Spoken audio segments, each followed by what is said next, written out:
Ang mabuting balita ng Panginoon ayon kay San Mateo. Papuri sa iyo, Panginoon. Noong panahong iyon, lumapit si Pedro at nagtanong kay Jesus, Panginoon, makailan pong patatawarin ang aking kapatid na paulit-ulit na nagkakasala sa akin? Makapito po ba?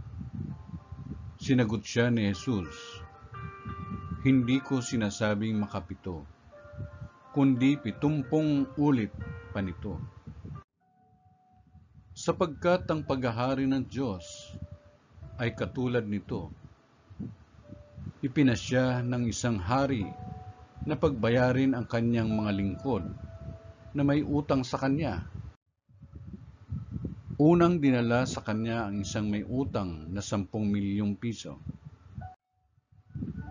Dahil sa siya'y walang ibayad, iniutos ng hari na ipagbili siya, ang kanyang asawa, mga anak at lahat ng ari-arian upang makabayad.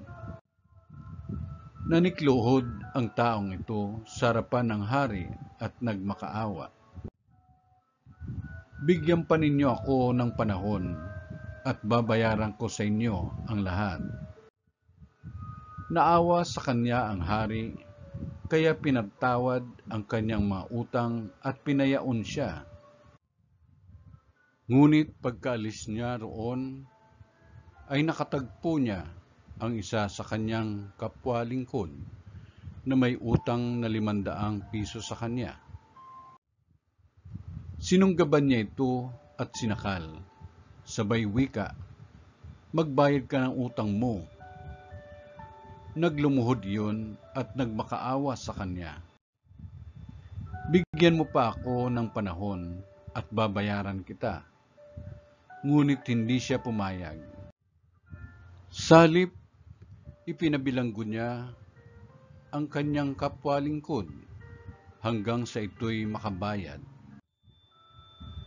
Nang makita ng kanyang mga kapwa-lingkod ang nangyari, sila'y labis na nagdamdam.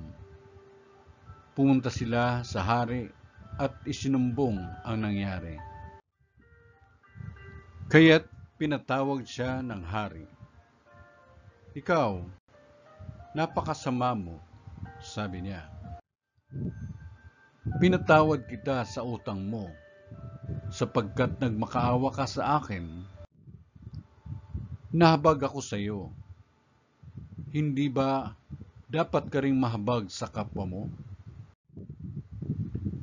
At sa galit ng hari, siya'y pinabilanggo hanggang sa mabayaran niya ang kanyang utang.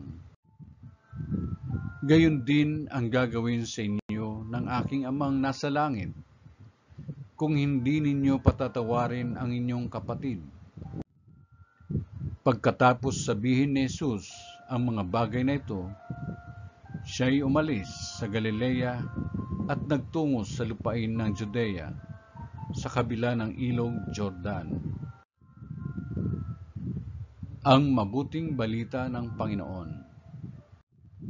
Pinupuri ka namin, Panginoong Jesucristo.